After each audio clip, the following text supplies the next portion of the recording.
Bom dia, irmãos, a graça e a paz do nosso Senhor e Salvador Jesus Cristo. Vamos, como de costume, vamos ler o texto novamente. Dei um título para que nós possamos entender, olhar para ele, visualizá-lo durante a nossa exposição. Vamos ler o Salmo 84, então oramos e damos seguimento à exposição.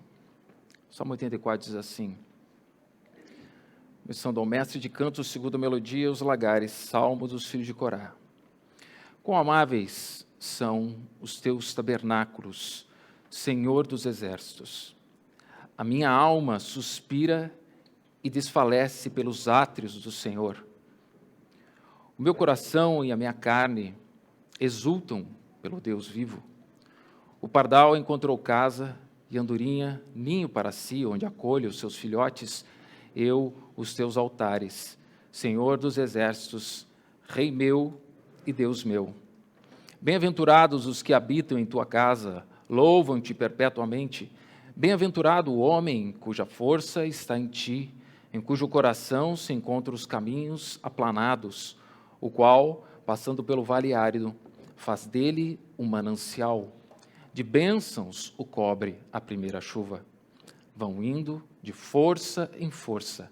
Cada um deles aparece diante de Deus em Sião. Senhor Deus dos exércitos, escuta-me a oração. Presta ouvidos, ó Deus de Jacó. Olha, ó Deus, escudo nosso, e contempla o rosto do teu ungido. Pois um dia nos teus átrios vale mais que 1000.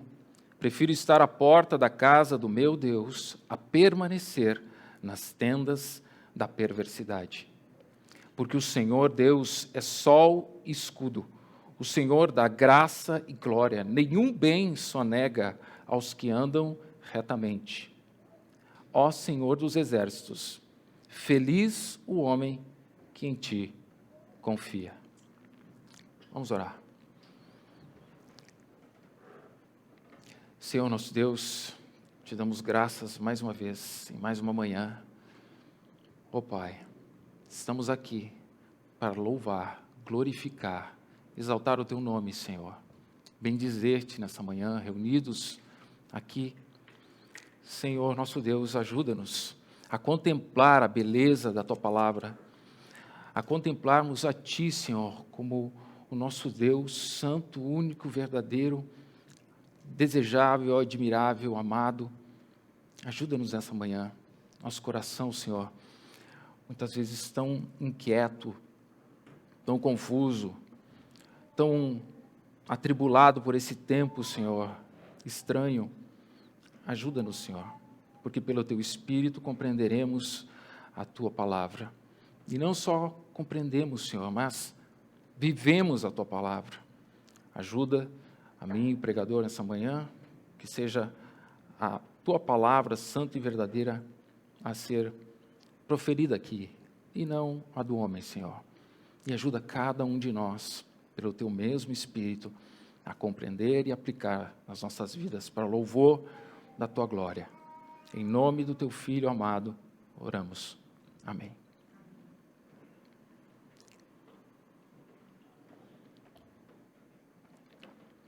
Amém.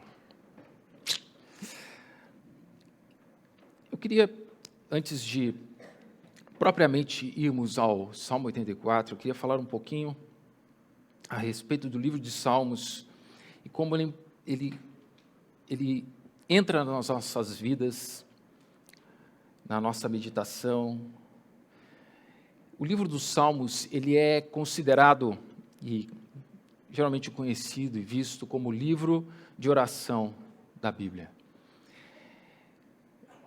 Alan Harman, um teólogo australiano, ele comenta no livro Salmos, Comentários de um Mentor, ele diz assim: o livro dos Salmos fala por nós. Ele fala por nós. Quando nós utilizamos os Salmos em nossas vidas devocionais, nossa oração, louvor, É como se nós tivéssemos escrito esses salmos, de uma certa forma. Quando oramos as palavras de Deus nos salmos, estamos usando o vocabulário próprio de Deus. E os salmos falam por nós. Os salmos não foram escritos dentro de uma sala climatizada, né, um lugar aconchegante e bonitinho, mas eles foram feitos, produzidos na batalha da vida, dos dias. Muitos salmos foram escritos dessa forma, penetrados, encharcados de lágrimas. E os escritores experimentaram todo tipo de sentimento humano: imensa alegria, tristeza profunda, solidão, regozijo, paz, arrependimento e muitos outros sentimentos estão presentes nos salmos. E é por essa razão que judeus, cristãos, utilizam os salmos em sua vida de comunhão com o Senhor, porque além de falar por nós, os salmos falam também a nós. Alan Harman ainda diz: o saltério veio de Deus e conduz a Deus. Quando usamos os salmos, somos abençoados com a instrução divina, somos tocados em nosso coração com as palavras de Deus, que trazem verdades espirituais à nossa mente e coração. E sendo um livro de oração da Bíblia, os salmos nos ensinam propriamente a orar. Quando oramos os salmos, as palavras que utilizamos são palavras que obviamente são próprias, humanas, para expressarmos o que lemos. Ninguém ora salmos ou falando em outro tipo de língua, né? Seja português, inglês, hebraico, todas essas línguas são humanas. E quando utilizamos os salmos em oração, estamos utilizando as palavras de Deus, ou as palavras que Deus nos deu em nossa oração. Palavras que Deus dirigiu a nós, nós dirigimos a Ele em oração. Quando oramos os salmos, apelamos à palavra que Deus falou. E esse é um excelente motivo para que nós comecemos a orar os salmos. Um exemplo importantíssimo que eu quero trazer aqui é que, ao lermos o texto da crucificação do nosso Senhor, lemos que ele ora um salmo. O próprio Deus, homem, orou os salmos. Salmo 22, ele vai dizer: Deus meu, por que me desamparaste? Ele ora os salmos. E esse para nós deve ser uma motivação cara, um exemplo caro. Ele orou os salmos, um momento de tamanha angústia, onde ele poderia dizer qualquer outra coisa. Cristo vai à palavra que ele já escreveu, que já está escrita, para dizer, elevar seu espírito e dizer: Deus meu, por que me desamparaste? É possível encontrar vários registros de orações, obviamente, na Bíblia, e nós já tratamos aqui várias delas nas nossas pregações. Se nós perguntarmos a um cristão se ele ora, é possível que ele diga que sim. E, na verdade, nós esperamos que um cristão seja uma pessoa de oração. Pois é através da oração que o homem pode falar com Deus, seja ela escrita ou falada. Mas se nós perguntarmos ao mesmo cristão se ele utiliza algum tipo de oração pronta, escrita, em sua vida de oração, é provável que a resposta seja negativa.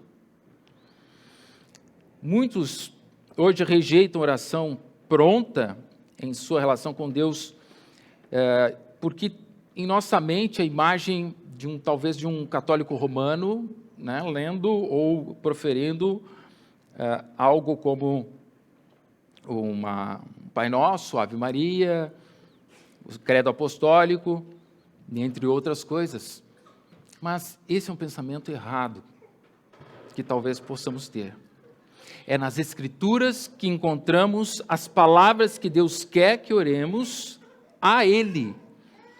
Se cremos que a Bíblia é a palavra de Deus e se cremos que é através dessa palavra que Ele fala conosco, devemos usar essas mesmas palavras para falar com Ele também. Um teólogo chamado Fernando, eu vou depois até pedir que se alguém, eu vou dar um prêmio para quem conseguir falar aquele sobrenome, mas eu vou tentar. É o Habster Helter. Acertei? Não sei. Esse teólogo, ele diz assim: muitos salmos são dirigidos a Deus. É o salmista que está falando a Deus em oração, lamento, súplica, confissão, gratidão e louvor. A palavra deve ser nosso alicerce quando estivermos orando. Os salmos devem ser os degraus que nos levam à sala do trono. Orando os salmos, nós os juntamos a Jesus, pois ele orou os salmos. E aqui no Salmo 84, não é diferente. Nós vamos ler e vamos meditar nesse salmo e nós vamos elevar a nossa voz, mas como Cristo pode ter orado em suas várias orações que conhecemos através dos evangelhos, ele pode ter dito exatamente essas mesmas palavras. Aqui nós encontramos uma das mais belas poesias, oração em ação, em forma de poesia, em um coração em ação, elevando todas as suas paixões a Deus, ao seu único e verdadeiro amor, desejo e alegria. E aqui duas informações são importantes. O pensamento do salmista, nesse caso aqui, desse salmo em específico, ele deve estar ligado, relacionado à festa dos tabernáculos, porque aqui nesse título, digamos assim, né, ele diz: ao mestre de canto segundo a melodia, os lagares. Essa palavra lagares está ligada a esta festa, né, festa dos tabernáculos, tem um significado no hebraico atrelado à vindima, né, a colheita da uva. Em segundo lugar, a segunda informação importante é que existem diferenças ou diferentes entendimentos sobre a autoria desse salmo, pois o título tem algumas variações do hebraico que podem ensejar que tanto sejam dos filhos de Corá quanto de Davi. Spurgeon e Piper, John Piper, assim como Hernandes Dias Lopes, Augusto Nicodemos, eles entendem que seja um salmo de Davi. Na verdade, esses têm, em sua grande maioria, eles entendem que aqui Davi está passando por aquele momento de perseguição de Absalão, seu filho, e ele está se escondendo. Então ele está em fuga. E essa é a abordagem que eu vou trazer aqui nessa manhã do Salmo. MacArthur já entende de uma outra forma. Ele vê como um salmista no meio dos filhos de Corá. Mas a abordagem que vou tratar é essa. Spurgeon diz assim: importa pouco quando foi escrito esse salmo ou por quem. Para nós, ele exala um perfume davídico, cheira a urzes, planta dos montes e aos lugares solitários e desérticos, onde o rei Davi deve ter se alojado muitas vezes durante suas muitas guerras. Mas então, o que temos esse salmo de tão belo e especial? Vamos olhar para o verso 1, que diz: quão amáveis são os teus tabernáculos, Senhor dos exércitos. A minha alma suspira e desfalece pelos átrios do Senhor. O meu coração e a minha carne exultam pelo Deus vivo.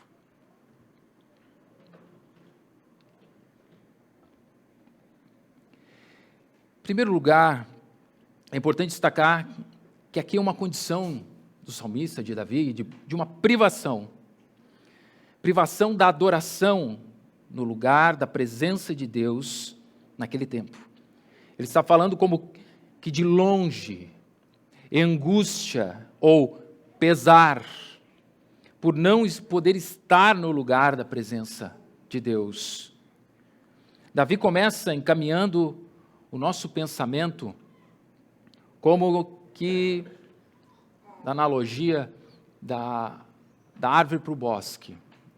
Ele começa nos levando pelos tabernáculos. Quão amáveis são os teus tabernáculos. Para como que incluir ou colocar uma visão geral do templo, daquilo que são os elementos que compõem o lugar santíssimo, o mais santo de todos, o lugar santo, o pátio, a área do tabernáculo. Ele olha a habitação de Deus como um todo. E em segundo lugar, ele foca seu pensamento nos átrios, como que agora isolando o olhar para um lugar do sacrifício que era o átrio exterior. E logo à frente, obviamente, o lugar do Santo dos Santos. E aqui, onde ele avança, onde a alma suspira e desfalece pelos átrios do Senhor, é aqui onde vemos, onde ele enxerga, ele contempla as misericórdias, o amor de Deus, a graça, a salvação de pecadores, o consolo dos santos. É ali que há a expiação dos pecados. Ele vai adentrando e observando e vai glorificando. Ele vai dizendo, quão amáveis. A minha alma suspira e desfalece pelos teus átrios. Até aqui ele está louvando a Deus por aquilo que Deus faz. Seu tabernáculo, suas misericórdias e favor. E ele não fala pouco, ele coloca o coração. Ele não se contém. Ele leva o coração como quem está extasiado e perplexo pela maravilha de tudo que ele está contemplando. Os tabernáculos são amáveis, os átrios, a alma suspira e desfalece, suspira como que anseia e desfalece, uma alegria e pesar por não estar lá e não poder estar lá, estar privado. Mas nada disso ainda aqui é o foco principal do salmista de Davi. O foco principal, ele avança. Ele vai gradativamente louvando e chegando aonde ele quer.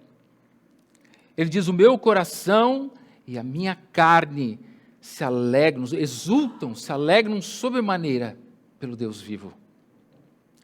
Todo o ser de Davi está agora adorando a Deus por aquilo que ele é. Nós podemos louvar a Deus por aquilo que ele faz e por aquilo que ele é. Mas quando nós o adoramos somente por aquilo que ele é. Em sua essência para nós. Pelos seus atributos, pela magnificência do seu poder, do seu amor, da sua graça, da sua santidade. O Catecismo Batista de 1693, na pergunta de número 2, ele diz assim, qual o fim principal do homem? Nós já ouvimos essa pergunta. E a resposta, o fim principal do homem é glorificar a Deus e deleitar-se nele para sempre. Ou alegrar-se nele, ou ainda regozijar-se nele. No Salmo 42, nós encontramos essa mesma dinâmica de contemplação e oração.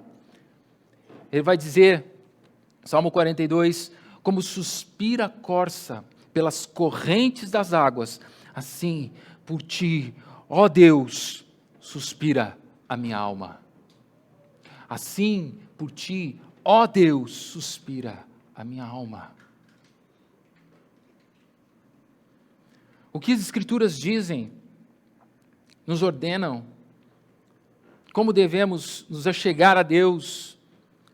Deuteronômio, no capítulo 6, verso 5, ele vai dizer: amarás, pois, o Senhor teu Deus, de todo o teu coração, de toda a tua alma e de toda a tua força.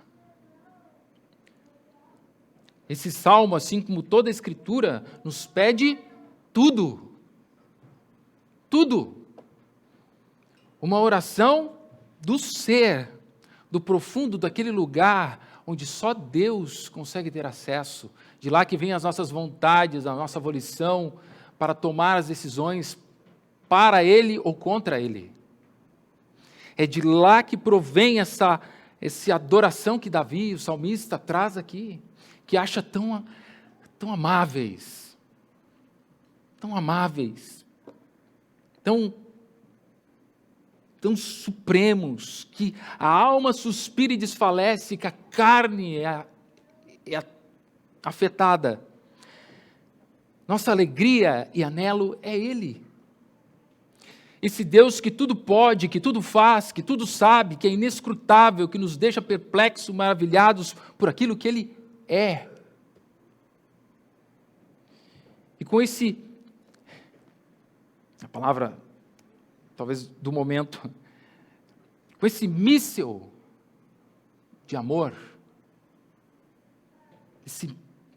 esse amor elevadíssimo, e com esse êxtase que Davi atinge o coração de Deus, os nossos corações, que podem ser as palavras de Cristo em suas orações, porque o Pai diz que esse é o meu Filho amado em quem eu me alegro, eu me comprazo, eu me deleito, porque esse Filho diz: quão amáveis são os teus tabernáculos, com a minha alma, Senhor, que deseja, suspira e desfalece pelos teus atos, a minha carne exulta. Então aqui, propriamente, podem ser as palavras de Cristo. Nessa progressão de louvor e adoração que Davi inicia esse salmo, para levar seus leitores e ouvintes a contemplarem o verdadeiro sentido do amor e da alegria. Aqui uma aplicação para nós, para todos nós, eu e você, nós, irmãos, nós conseguimos ter essa mesma visão que brota de dentro do coração de Davi. Nós temos Deus como esse que nos faz o coração e a carne exultar.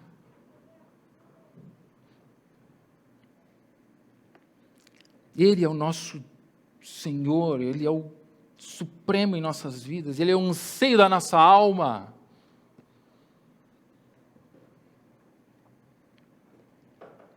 Aqui no contexto, entende-se que Davi está se escondendo, como já falamos, em fuga de perseguição do seu filho Absalão.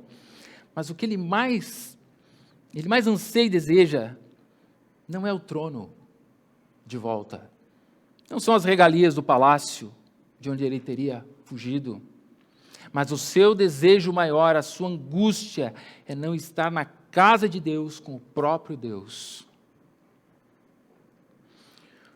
Hoje, no Novo Testamento, casa somos nós. Igreja de Deus, como vimos em 1 Pedro, nossa exposição mais recente da carta de Pedro. Edificados, casa espiritual. Aqui, o Senhor habita. Na congregação dos santos, o Senhor está. Salmo 133, versos de 1 a 3. Como é bom e agradável viverem unidos os irmãos. É como óleo precioso sobre a cabeça, o qual desce sobre a barba de Arão, e desce para a gola de suas vestes. É como o orvalho de Hermon, que desce sobre os montes de Sião. Ali ordena o Senhor a sua bênção e a vida para sempre. Está falando dessa reunião, desse lugar na adoração de Sião, onde há congregação. Ali o Senhor ordena a bênção e a vida para sempre. Talvez por isso a advertência do autor de Hebreus, capítulo 10, verso 25, não deixemos de congregar-nos, como é costume de alguns. Porque ali o Senhor ordena a bênção em a vida para sempre. Não no local, mas em quem está no local, na reunião dos seus santos, como igreja viva e verdadeira, como pedras vivas, edificados casa espiritual. E aqui fica a aplicação para nós também. Como podemos, muitas vezes, deixar de congregar por qualquer motivo banal ou alheio? Temos que sondar nossas motivações. Ser impedido é diferente de não querer ou relativizar, sabendo que o congregar é uma expressão do culto público onde o Deus vivo está e para quem nós entregamos louvor e adoração. Continuando o verso 3 e 4, e continua o salmo dizendo: o pardal encontrou casa e andorinha ninho para si, onde acolhe os seus filhotes. Eu, os teus altares, Senhor dos exércitos, Rei meu e Deus meu. Aqui a melhor tradução que expressa o sentido desse texto não é exatamente a que nós temos na Almeida atualizada. A mais difundida aqui, nós podemos dizer que podemos pegar a RC, a corrigida, que diz, acho que não sei se eu coloquei aqui, mas diz assim: até o pardal encontrou casa, e andorinha ninho para si e para sua prole, junto aos teus altares, Senhor dos exércitos, Rei meu e Deus meu. Nessa visão, ao ser impedido por alguma força maior, no caso aqui Absalão, ele estar escondido e privado de estar na casa de Deus, Davi inveja os pardais e as andorinhas que tinham feito seus ninhos junto à casa de Deus. Olha o tamanho do desejo dele de estar ali. E ele queria ser como eles. Aqui, novamente, ele não está interessado naquilo que Absalão tomou dele, ou do que ele perdeu de forma geral. O foco dele é um pesar por não poder estar na casa de Deus, com Deus. Parafraseando um pouquinho Davi aqui, ele está dizendo: por que pardais e andorinhas deveriam estar mais perto de teus altares do que eu estou, ó Senhor dos exércitos? É nesse anseio que Davi persegue e continua essa adoração. Verso 4, ele vai falar de pessoas, quem são os felizes. Mais uma vez, quando vimos aqui o Salmo 1, bem-aventurados, os felizes. Bem-aventurados os que habitam em tua casa, louvam-te perpetuamente. Felizes esses que acham seu lugar de habitação, essa sua permanência na tua casa, Senhor. Eu sei quão felizes são os que residem e habitam na casa do Senhor. Eles te louvarão eternamente, para sempre. E aqui mais uma aplicação para as nossas vidas. A felicidade de uma pessoa não pode estar em outro lugar, senão na pessoa de Deus, por meio de Jesus Cristo. Se nossa felicidade está em outro ou em outra coisa, não é felicidade real, que pode saciar a alma. Aquela felicidade que pode saciar a alma. Ele continua o verso 5, declarando quem mais é bem-aventurado ou feliz. Bem-aventurado o homem cuja força está em ti, em cujo coração se encontram os caminhos aplanados. Feliz é o homem que tira força, não de si mesmo, mas o que tem o seu poder, a sua força em ti e através de ti, Senhor. O homem que não confia no homem, nem em carros, nem em cavalos, não confia na força do braço, nem em sua expertise, não tem sua força na retórica, na persuasão, não tem sua força no seu conhecimento e inteligência, mas é feliz o homem cuja força está em ti e em ti somente.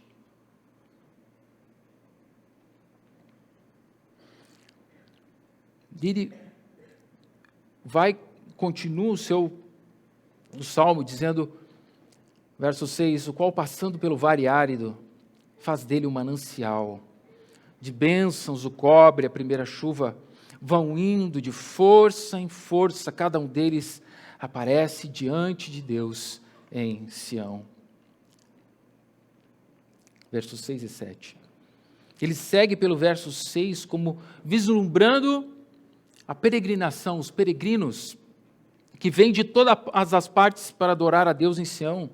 O bem-aventurado vem e vem de força em força que Deus dá.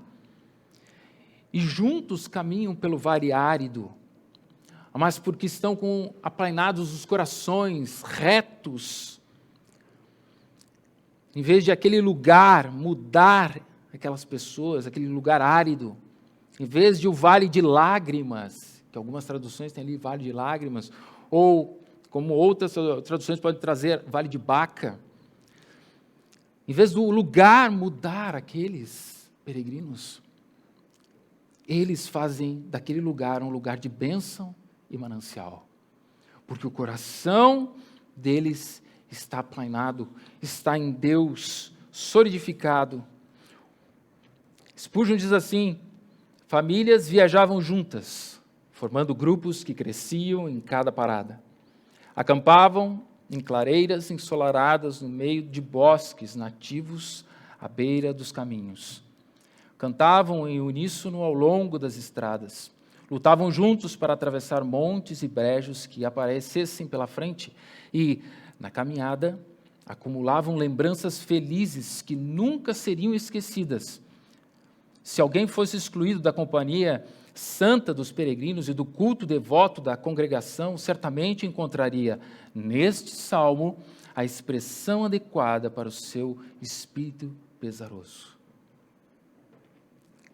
Eles vinham alegres pelo caminho. E aqui mais uma aplicação para nós. Não são circunstâncias, ou não devem ser as circunstâncias, ou o lugar que deve nos transformar. Mas os peregrinos transformavam um lugar de lágrima em bênção e alegria, porque eles iam felizes para a casa do Senhor, para o lugar da habitação do seu Deus. Salmo 122, 1. Alegrei-me quando me disseram, vamos à casa do Senhor. Essa alegria superava o vale árido e o lugar de lágrimas. Esses felizes, bem-aventurados, são fortalecidos pelo Deus o qual amam e buscam. Buscam residir e permanecer com Ele, serem sustentados pelo seu favor e pela sua bondade e cuidado. O verso 7 quer dizer, eles chegarão em Sião e encontrarão o Deus da sua vida. Essa é a expectativa. Eu chegarei e encontrarei o meu Deus. É essa a alegria do peregrino. E Davi contempla essa ida feliz, que transforma e é transformada de força em força. Verso 8 e 9. Senhor Deus dos exércitos, escuta a minha oração, presta ouvidos, ó Deus de Jacó. Olha, ó Deus, escudo nosso, e contempla o rosto do teu ungido.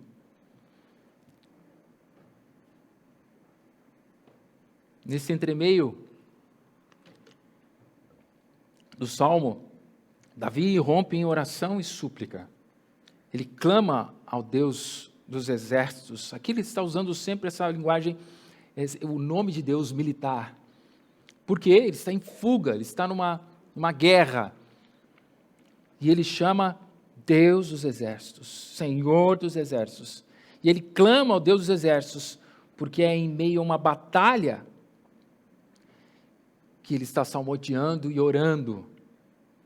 Ele clama por aquele que é o escudo de Jacó, ou Israel, porque é em meio a uma guerra e uma luta que ele está sendo privado da presença de Deus. Está sendo perseguido por um inimigo, ainda que seja o seu próprio filho. Pede a Deus que escute sua oração, que Deus direcione a sua atenção para a sua súplica, que pede, como se dissesse, leva-me de volta para os teus altares, Rei meu e Deus meu. Leva-me, Senhor, de volta para a comunhão ali, para aquele lugar onde eu posso estar contigo, onde estou privado agora. Ele escuta a minha oração, como oração de Cristo, como uma oração que ele pode ter feito a qualquer momento, como ele clama também ao Pai, se possível, afaste de mim esse cálice. Ele pode ter muito bem orado essas palavras: Senhor, me restabelece o lugar junto contigo. Escudo nosso, aquele que protege. Ele diz: devolve-me, restabelece-me a tua presença. E o verso 10 e 11 ainda: pois um dia nos teus átrios vale mais que 1000. Prefiro estar à porta da casa do meu Deus, a permanecer nas tendas da perversidade. Porque o Senhor Deus é só o escudo, o Senhor dá graça e glória. Nenhum bem sonega aos que andam retamente. No versos 10 e 11, Davi começa uma declaração e uma argumentação para Deus, para que ele faça o que ele pede em sua oração, em sua súplica que acaba de fazer. Porque ele diz, pois, né? Ele entra dizendo, de tudo que eu falei, pois, Senhor, são esses motivos. Como se ele dissesse, ó Deus, um diazinho nos teus átrios vale mais do que 1000. É como se ele ainda dissesse, deixa-me estar contigo pelo menos um dia, só mais um dia. Esse pequeno momento me faria mais feliz, valendo por 1000 dias. Ele ainda diz, eu prefiro ficar do lado de fora, ou na porta da tua casa, do que adentrar ou habitar nas tendas da perversidade, da maldade, da impiedade. Porque Davi conhece, ele faz essa separação, porque ele entende o que há de desgraça na perversidade e na maldade, nas tendas, na habitação do lugar mal, e ele entende quão glorioso é aquele Deus que ele ama, afável, desejável, que a sua alma se eleva. Ele sabe muito bem a diferença. Porque eu sei que tu és sol na tua força e grandeza. O que Deus é para o seu povo? Um sol e um escudo, a fonte de todo bem, uma defesa de todo mal. O que Ele nos dá? Sua graça, seu favor. Aqui nesse texto não se refere exatamente à graça, como nós conhecemos no Novo Testamento, aqui é como uma benevolência do Senhor, propriamente, uma bênção, um livramento. E Ele dá glória como uma visão além. Graça aqui, glória lá. Por causa de Cristo, nessa visão do agora, olhando sempre para o futuro. E o verso 12, ele diz, ó Senhor dos exércitos, feliz o homem que em ti confia. Novamente, Davi chama Deus pelo seu nome de guerra, Senhor dos exércitos. Esse Deus que é sol e escudo, ele define novamente quem é o bem-aventurado. Aqui não está escrito bem-aventurado, mas ele fala do feliz.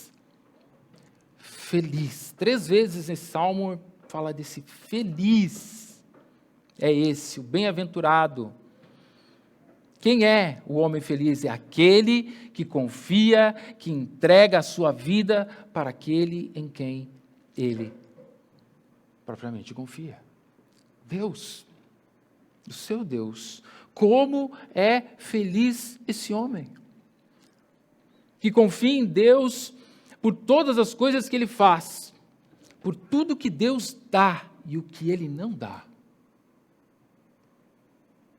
Confia em Deus em todo o tempo, em todas as circunstâncias, que confia em Deus além das coisas desse tempo e tem olhar nos céus, onde Cristo está sentado.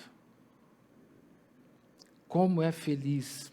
É feliz porque tem um Deus que faz todas as coisas pelo seu poder, que tem sua misericórdia para perdoar, seu poder para proteger, sua sabedoria para nos guiar, sua fidelidade para nossa preservação, sua suficiência completa para nos suprir,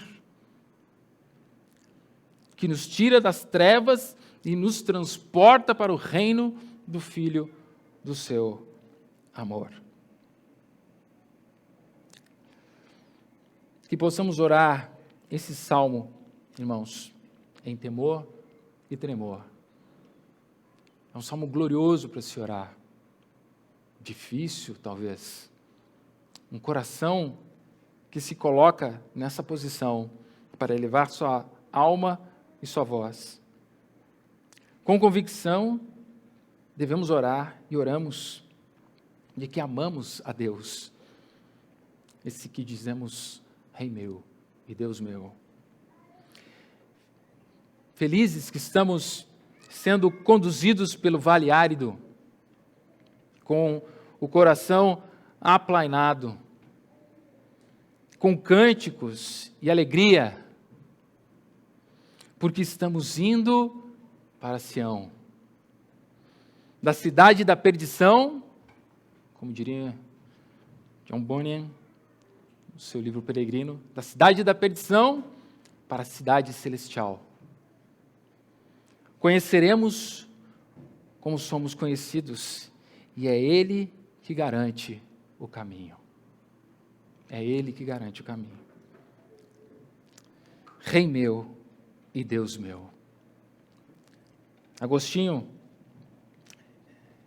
diz assim em suas confissões: fizeste-nos para ti, e inquieto está o nosso coração, enquanto não repousa em ti.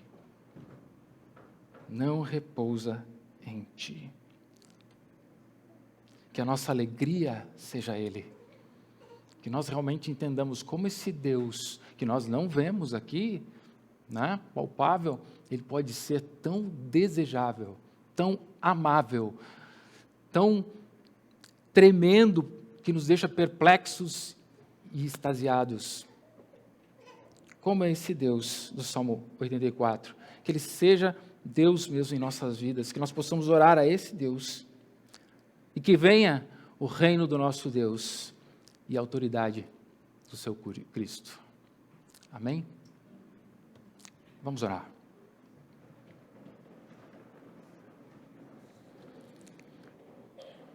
Senhor, nosso Deus, ouvimos a Tua palavra santa e verdadeira, Pai. Uma declaração, Senhor, de amor, algo que, ó Deus, pedimos, Senhor, ajuda em nosso coração, para que nós possamos Te ver, Senhor, Te contemplar dessa forma, possamos ter naquele lugar mais profundo do nosso ser, Senhor, aquele lugar que só Tu pode alcançar. O Senhor nos dê essa alegria, essa exultação, essa contemplação em que o nosso ser, Senhor, ó Deus, estremece, que reconhece o Teu amor, a Tua bondade, a Tua santidade, a Tua justiça, as tuas misericórdias que não têm fim, essa mão estendida que sempre está a nosso favor, um Deus longânimo, que demora para se irritar com esses pecadores tão horríveis, com corações tão difíceis e duros. Senhor, ajuda-nos, ó Deus, para que possamos orar, ó Deus, glorificando o Teu nome, tendo o coração realmente em Ti, sabendo quem Tu és e confiando, orando em fé, crendo, Senhor, que o Senhor existe e é galardoador dos que o buscam. Ajuda-nos, Senhor, pelo Teu Espírito, não por nossas forças, mas pela força que o Senhor dá, de força em força, Pai, possamos progredir. Suplicamos que o Senhor garanta, Senhor, o nosso caminho, porque é Tu que nos protege, é nosso escudo sobre todo o inimigo, toda a nossa jornada difícil. Tu és quem nos sustenta. Em nome do Teu Filho amado, Jesus Cristo, eu oro aqui nessa manhã. Amém.